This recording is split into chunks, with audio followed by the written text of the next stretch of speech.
morning mga fitness. So, today is November 27. So, papakita ko sa inyo yung breakfast ko.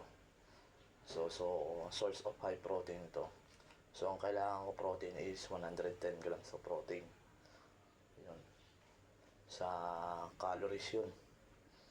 Yun sa macros ko.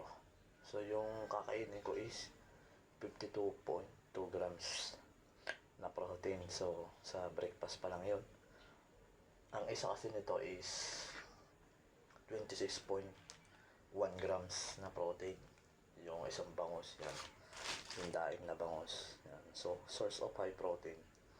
So, hindi pa kasama dito yung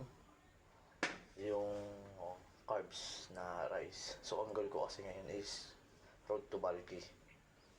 So, road to bulky ako ngayon. So, kailangan kong magpa-size. So, magpalaki. Ayun ang goal ko ngayon. Kaya ang need ko na protein intake is nasa 110 grams of protein. So kung ito is, itong dalawa is nasa 52.2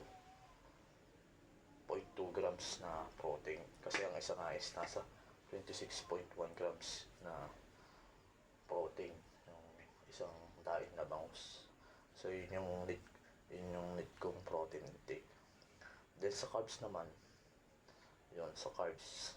Tapos sa fats, kailangan medyo mababa yung body fats ko. Para mababa yung body fat percentage. So, pagsalang ko uli ng compete. So, next year, compete uli kasi ako. So, magko-compete uli kasi ako. Kaya kailangan magpa-size o magpalaki. So, ito guys is yan, ipiprito ko siya. So, ang calories na need ko is nasa, yung maintenance ko is 1,680 yung calories ko. So, nag-add ako ng, kailangan ko ng 2,000 calories. So, nag-add ako ng 300. So, hanggang 300 to 500 yung i-add ko na calories.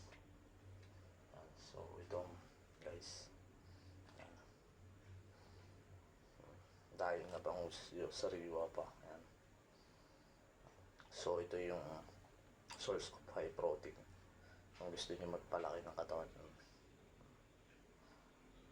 So, kailangan nyo rin ng itlog.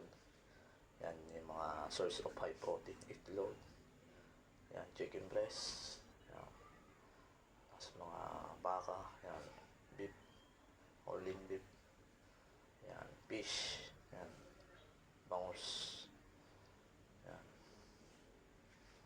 So, ito. So, yan lang mga fitness. So, after ng aking lunch, so, papasok na ako. Thank you guys. Stay fit.